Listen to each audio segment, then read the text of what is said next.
ay buur ay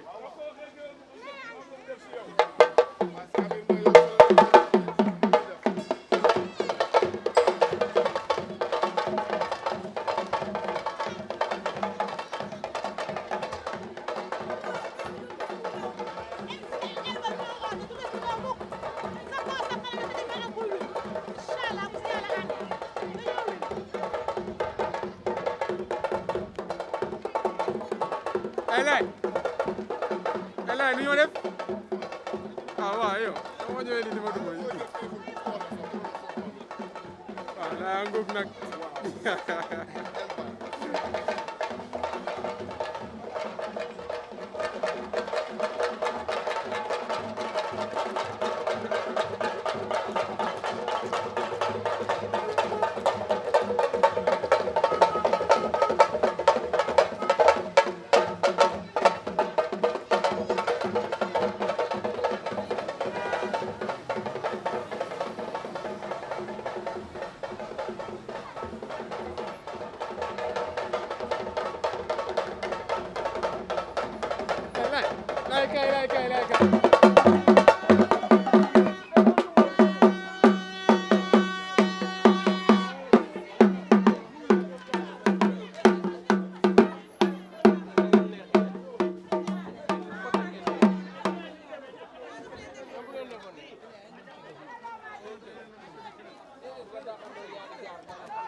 asalaamaaleykum maa ngi nuyu ñëpp ku nekk sa tur ak sa sant di wane tey moom dañ ko si suñu candidature fii pour ñu ñëw nomination dañu leen di nuyu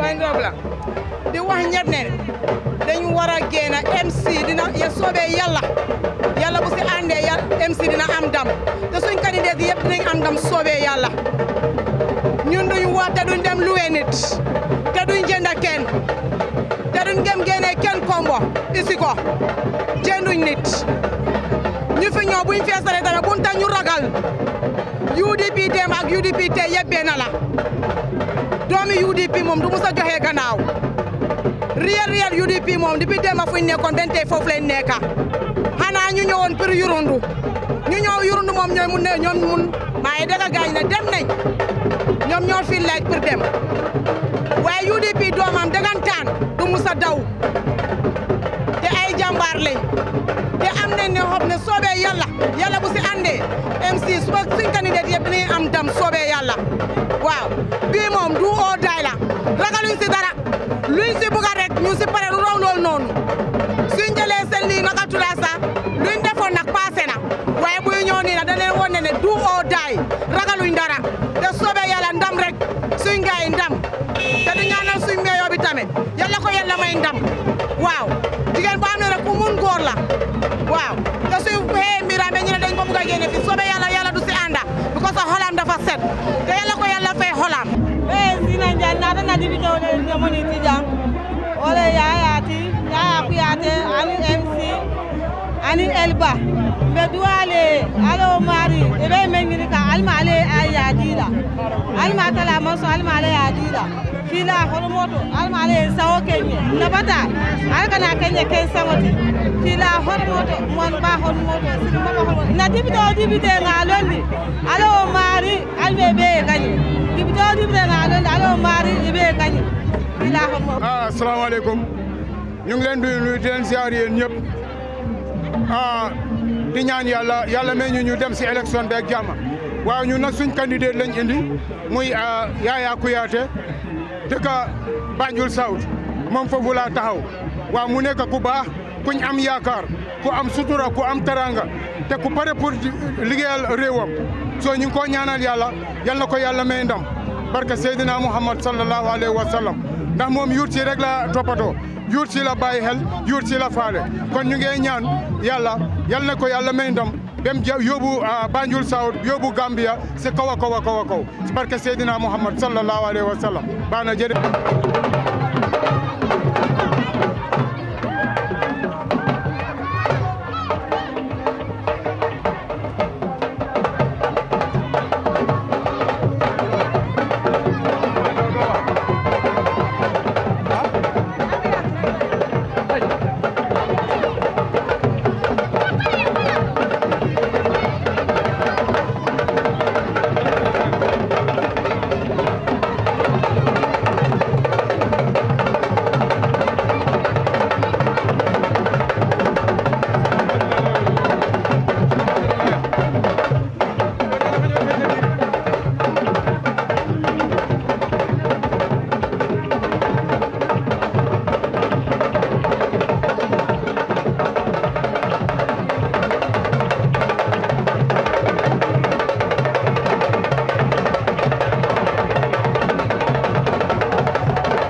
I understand the cash deposit of 5,000 has been paid for by your party. Now I will request for the nominees' particulars. That's the support to your nomination. That's your passport.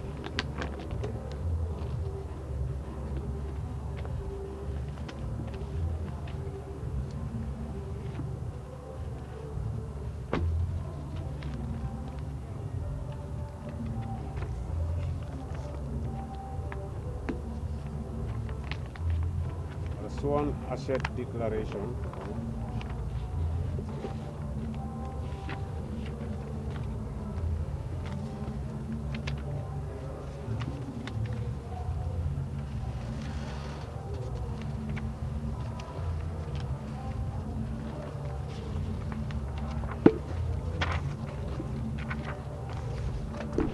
Cross anywhere where there is nothing filled, just cross it. Please.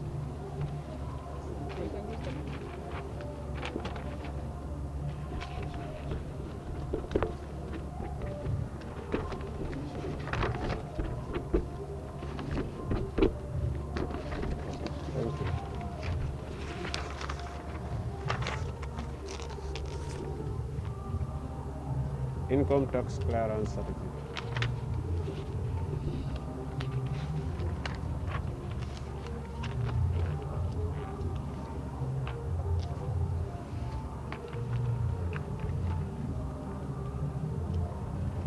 It's okay. It's okay. Yes. With my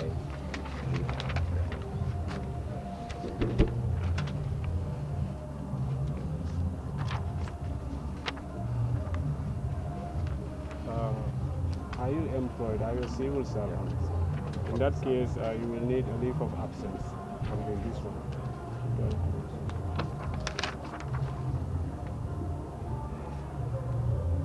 Code on election campaign ethics, shine code on election campaign. There is a form. Lamin Biba. Lamin Biba. My apologies. Welcome to the IEC Regional Electoral Office in Banjul. And we want to take this opportunity to say thank you to you and your delegation for responding on time to this invitation from the IEC for you to be taken through this process of nomination. This is to show you, this is receipt of nomination paper to show that we have received your documents. What will follow this is, you can see you submitted amongst your documents that form which contains support of nomination from people of Banjul North, where, and these are registered voters, where you have the interest to contest in the National Assembly election of 9th April 2022 to represent them at the National Assembly. As you see, we have a team of verification staff employed by the IEC specifically for this purpose of verifying these documents to see if you had administered these forms in compliance with the laws that guide election in the Gambia. Further to that,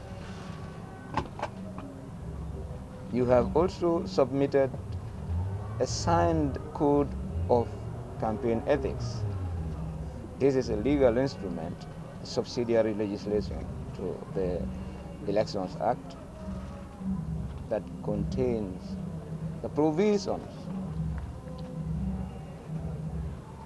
that you should go by when you embark on your campaign trail. You have signed it.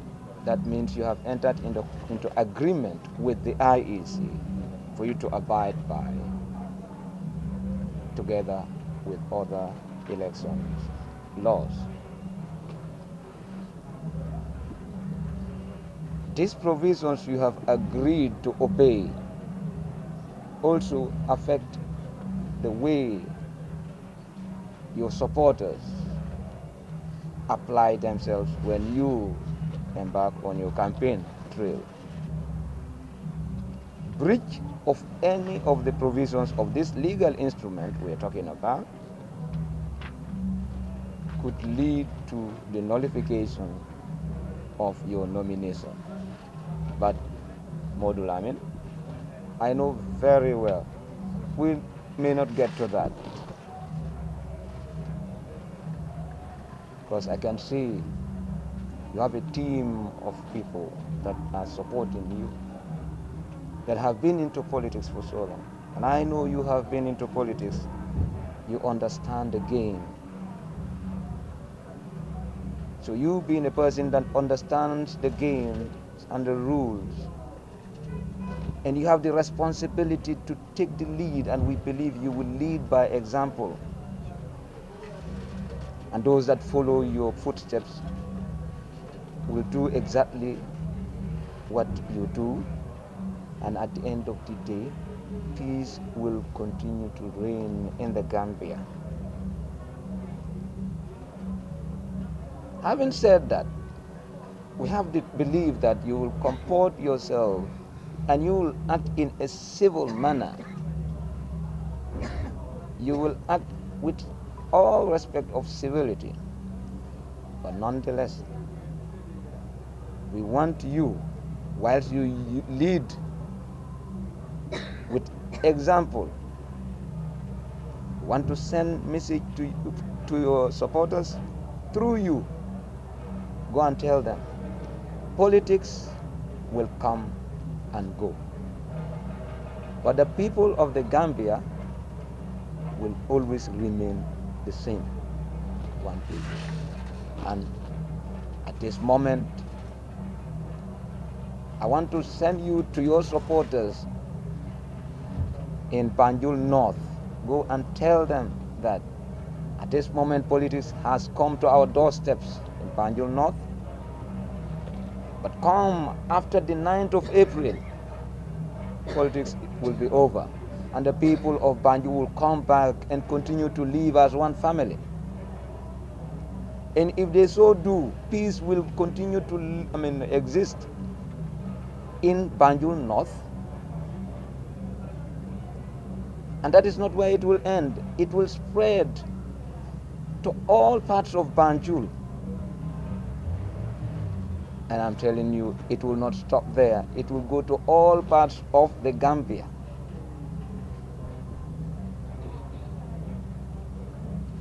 The Gambia is known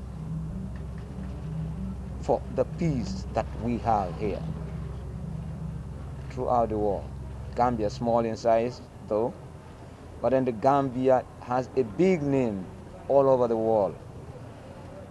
It's because of the peace that we continue to enjoy here. No wonder we are called the smiling coast of Africa. So we should jealously guard the peace that we have here. Mr. Ba,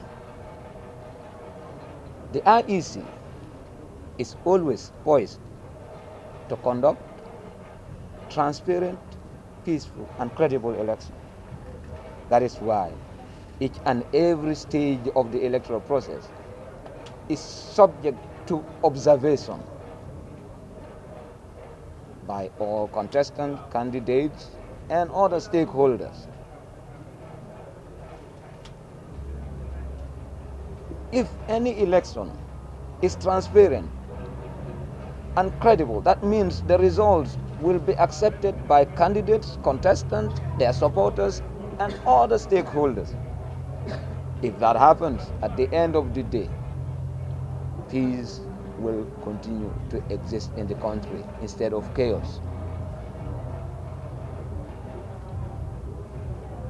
So when we talk of IEC being poised to or in a position ready to conduct transparent elections, Mr. Ba, we know come on the 9th of April 2022, election day, you may be going, and I know you will be going around the whole of Banjul North, visiting polling station after the other. But it is not going to be possible for you to be present at all the polling stations at Banjul North at all times. Na bes bobu nga jaay ñu jiko pol ne xam nga xam okay right waaye di nga fa fekk séeréer yi okay, so this is it. So this being the case, we expect you to delegate agents all over. It all comes to the same objective that we want to conduct transparent elections. The IEC has nothing to hide at all. You have been in election for so long now. So that at the end of the day, the results will be accepted by all stakeholders in the election. So, having said that, Mr. Ba, whilst you intend to delegate people to the various stations, we want to advise you that consider delegating responsible people as agents, responsible people as agents, consider to do that. In addition to that, you know our documents are written in English language. So we will further advise you consider delegating people that can read and write, and people that understand how elections are conducted in the Gambia to play safe. We have said this message to all candidates that came here, so that at the end of the day, nobody will say they were doing X, Y, Z. I did not know what they were doing. Responsible people and people that can read and write will save you a lot. So that at the end of the day, the results will be accepted by all of us. And we all as Gambians, people living in Banjul North, will say we have all conducted credible elections. Are you confident? If yes, why are you confident of winning the April 9 parliamentary election? And what will be your priority areas if elected into office? أعوذ بالله من الشيطان الرجيم بسم الله الرحمن الرحيم الحمد لله رب العالمين الحمد لله رب العالمين الحمد لله رب العالمين. Thank you very much for that question. It is very clear that Lamin is the UDP candidate for Banjul North constituency, and I am here today to submit my documents for nomination. As it is said by the returning officer, that my nomination acceptance will be sent to me based on the verification of the nomination documents, which I am also waiting, and I believe it will be considered and it will go accordingly. Considering me being a candidate to contest for Banjul North as a parliamentarian, I believe many people watching me right now understand now the role of a parliamentarian, which I believe it is also part of my agenda. That is to make sure that I introduce a better representation, that is the interest of my people is going to be my interest, and I'm going to encourage citizen participation in every decision that I'm going to take place at the National Assembly. And from there also, legislation is also part of my mandate as a parliamentarian. I'll make sure that making good laws of this country will be my priority, and make sure that scrutiny is also one of my mandate, to make sure that I scrutinize each and everything that comes to the National Assembly, more especially when it comes to annual budgets, which is very key and which is very important. And I will make sure that the interests of my people will always reflect as far as scrutinizing the budgets are concerned. And from there, inclusion. This is my last initiative, that I'm going to make sure that whatever I'm going to do is going to be very inclusive. Like I said always in my interviews, I will introduce the all-inclusiveness approach to make sure that each and every person within my constituency, Banjul North, and by extension the Gambia, because being the National Assembly member for Banjul North, when I go to the National Assembly, I believe I am also going to represent the entire Gambia. So the interest of the Gambia is going to be my interest. So that is what I want to say. How confident are you, and what makes you that confident? When it comes to confident, I believe I am confident that I'm going to win this forthcoming parliamentary election for Banjul North, because like the Olaf Njai say,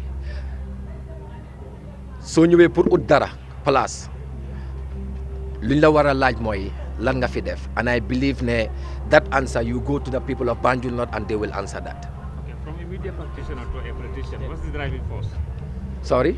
From a media practitioner, if I'm correct, that you've been practicing. No, I never practiced media. Officer, right? Of course, I'm a PR. And to a politician now, what is the driving force behind? The driving force is just to see that, like I said, to make sure that better representation is in place, and to make sure that my people are well catered for as far as the National Assembly is concerned. And inshallah, I'm going to do that, yeah, as a representative.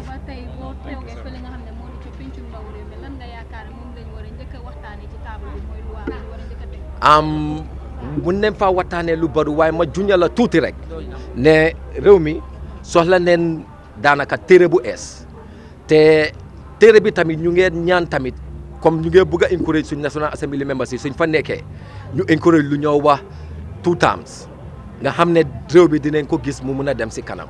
Jërë ngeen jëf. Okay.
baax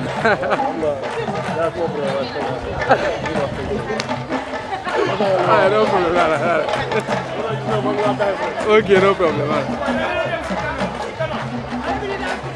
ban kanam yéen taxaw la ngeen xaar ñi taxaw la ngeen xaar ñi te gars yi jóge ngeen nekk seen gars kii moo ne sax